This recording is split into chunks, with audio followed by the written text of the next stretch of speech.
Hi everyone, thank you again for joining my channel.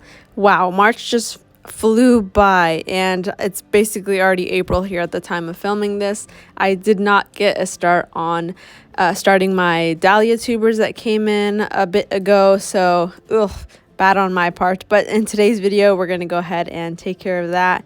Some Swan Island dahlia tubers. These came in about 3 weeks ago, and while researching how to get these to pre-sprout or how to get them started, one of the videos actually suggested keeping them in these baggies as they provide a sort of humidity environment for them. You'll start seeing new roots, they said. As soon as you see that is probably the time to go ahead and get them potted, which is what I'm doing now. And they actually provided this guide. My dog chewed it up, but Swan Island Dahlias, it is a great growing guide. When I was reading it, it tells you when to plant it according to your zone, what the tubers are gonna look like, how to water them, expected bloom time, sun requirements, treating bugs, or like how to mulch, how to use weed control over. So I'm gonna give this a good read while these are, pre-sprouting. But for now, in today's video, we're going to open them up, see what variety we have. I'll pop up a picture of what they're gonna look like. I tried to keep it more colorful. So I know I got some purples, oranges, and reds. And last year it was my first time growing dahlias. So I only had one tuber at that time. Didn't even know what a dahlia was, had never seen one other than videos obviously, but hadn't seen one in person in someone's garden. So when I got the dahlia tuber, they went in with all the other March bulbs. So I had some iris, I had some calla lilies, I had some gladiolus, and it went in with that, got watered the same amount, and then only after, whenever I was really obsessed with it and liking the big white blooms that dahlias have, did I do research and see that they could actually be stored. The tubers could have been stored. Didn't know that. They just got tossed out with the soil. And this time, now that I know and I've done my research, I'm going to see if these could be divided the next season that comes out. Because they're going to be in a planter bed, I'm going to be able to take them out, divide them, store them, and then keep them for next year. They are actually, with more research, I saw that they were actually able to be in the ground here in zone 9 because they're more of a southern. They're from Mexico originally, so they like the warm environment, not very friendly or appreciative of the cold. So if I can at some point get the courage to plant these dahlias directly into the soil, that would be really nice to have forever perennial dahlias too. For today, I wanted to show the varieties, and then we're gonna put them into a large tray like this instead of individual pots, because they're only going to be here for a little bit until I see the viability of them and start seeing the green stalks. Because here in about 2 weeks, I'm going to order some soil to put into our new planter bed that I cleared out where all the snapdragons were, and that's where these are going to live. So I don't want to get them into each little individual pot, because I know in a little bit of time these are going to go into the whole large planter bed where they're going to live to get tall and actually bloom from there. So let's get started. The first one I have is Fuzzy Wuzzy.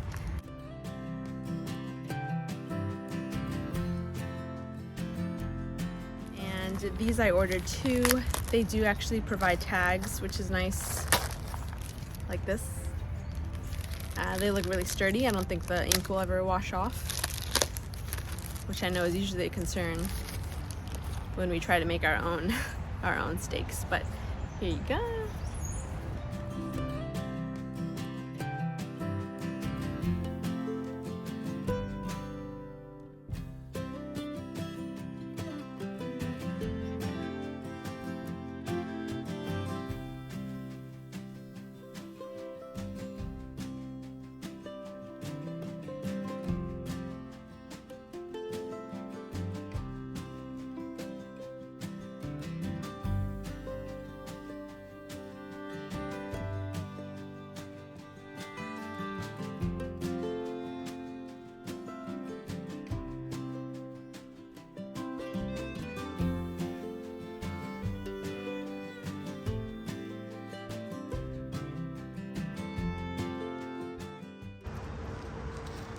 So this variety has 7 in it, and we're gonna see what kind it is. So the first one is Yellowbird.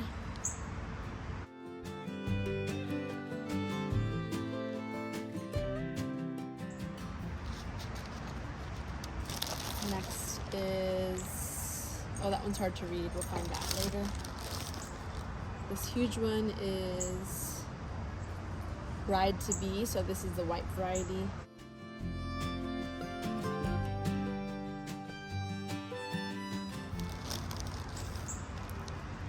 Then I have a Fluffles. I think this was like a light pink.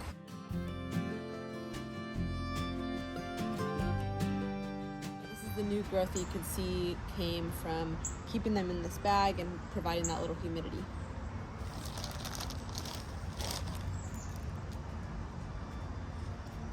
This one's kind of also hard to read. And as a tip or as something to note, if you're new to dahlias and you haven't ordered tubers before, or you just got your first set of tubers, they're as unique as you and I. We all have different, statures, different characteristics, and the only way you can tell if they're going to be viable or high producing is once they're in the soil and they actually perform. So don't determine its worth based on the tuber itself that you see once you get it from your supplier. If it's a small one, if it's a large one, multiple little fingerlings, or just a single one, that's not an indicator of how it's going to perform. So keep that in mind. Don't get discouraged if you got a little bit of one and a bigger clump of another. They're sure to perform the same or just as well, that smaller one as the bigger one. So that is something to keep note. So that is all the varieties that I have. 7, 8, 9, 10, 11. So it's 11 tubers in total.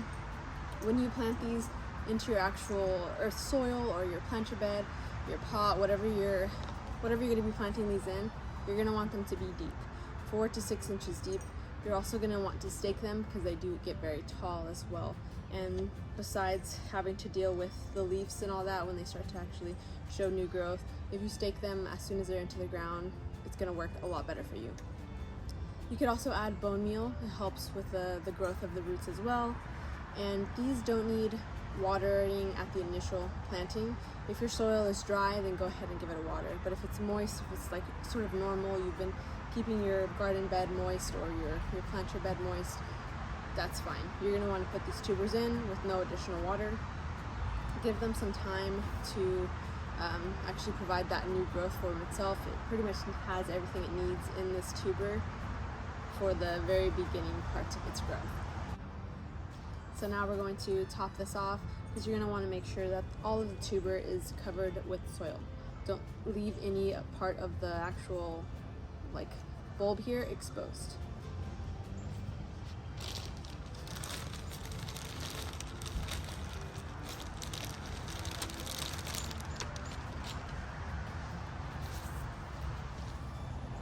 So I want to also provide some insight on once you plant these into the ground, when you start seeing new growth around 18 to 20 inches, then it's recommended to actually snip them, and that'll help provide a bushier plant and more stems, so that means more flowers. And for the best performance, you're going to want to put these in full sun. The more sun, the more stalks they can do, and again, more flowers they're going to produce for you. In terms of fertilizing, dahlias need low nitrogen fertilizer every 3 to 4 weeks. And where I am in Florida, these will do well in the land here if I were to put them into actual ground. In my case, they're going to go in a planter bed, but if I were to put them into the soil, they're good to keep there and they will keep in the ground. If you're in an area where it freezes, the ground freezes, you get a lot of snow, you're going to want to dig these up, store them in a vermiculite mixture, and also making sure they stay moist, stay viable for the following year for you. So again, consider where you are in the country and how you're going to treat these after they perform and after they bloom for you and the season ends. But right now, here in the beginning of spring, that's not our concern. We want these to start sprouting. These are going to be in the soil for a good amount of time, a couple months, and we're just happy to see these blooms whenever they come up. Again, I was so excited when I saw that first white dahlia here that I just had to get more.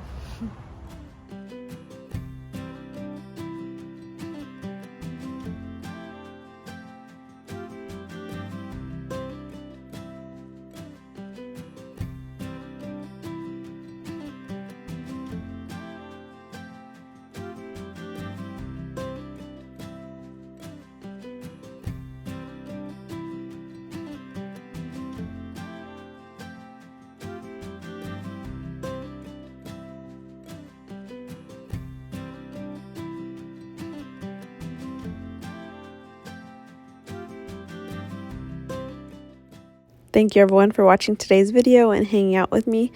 And if you have extra time, why not check out the March garden tour? There's beautiful blooms and I'm so excited for the year to progress, and here in April the hopes to see this cut flower area flourish with more flowers. And coming up soon, we have a large delivery of garden soil coming in, which is just going to give us an opportunity to improve our front area even more. And we're even going to venture into trying to seed our own lawn with grass. So that's going to be something new. I hope you stick around. We'll see you in the next one.